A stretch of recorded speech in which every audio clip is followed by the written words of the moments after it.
Hey! Welcome to Beyond the Classroom channel where we raise ourselves as parents, educators, and the community at large so that we can raise our children.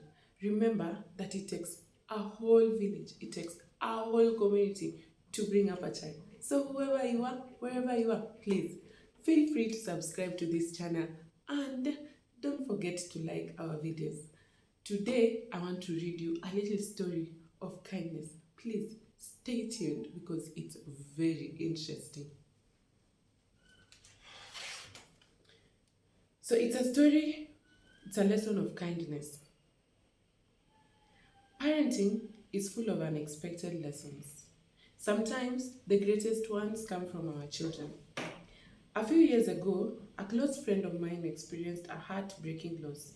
In memory of her child, we decided to do something meaningful. Visit Mother Teresa's children's home and spend time with the children there. I was excited. As a teacher, I planned games, stories, and fun activities. I imagined laughter, playful chatter, and a room full of happy faces. But what I encountered was something different, something that changed me. We arrived early in the morning. As we stepped inside, I noticed that most of the children were seated in wheelchairs, many unable to move or even acknowledge our presence. Some were drooling, others staring blankly into space. It wasn't the joyful scene I had pictured. I felt a lump in my throat. I instinctively held my 4-year-old daughter's hand tight. Overwhelmed, I stepped outside for a moment to collect myself. I bent down and gently told her, "The children inside are sick." She looked up to me with innocent eyes and said something I'll never forget. "Mommy, I want to go back to the children." Her words stopped me from my tracks. She wasn't scared. She wasn't uncomfortable. She just wanted to play. Holding her tiny hand, I walked back inside with a new mindset.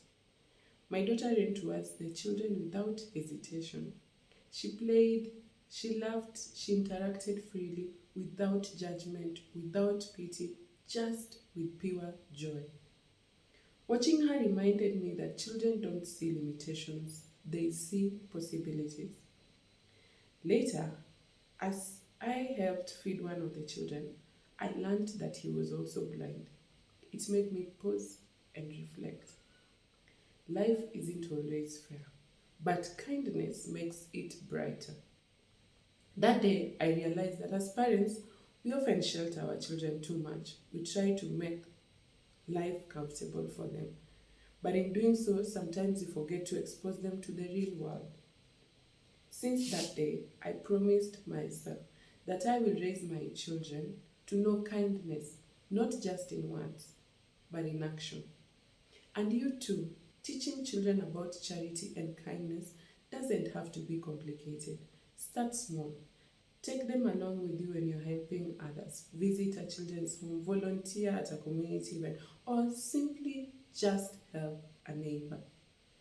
Let them experience giving. Encourage them to donate their old toys, clothes, or even share snacks with a friend.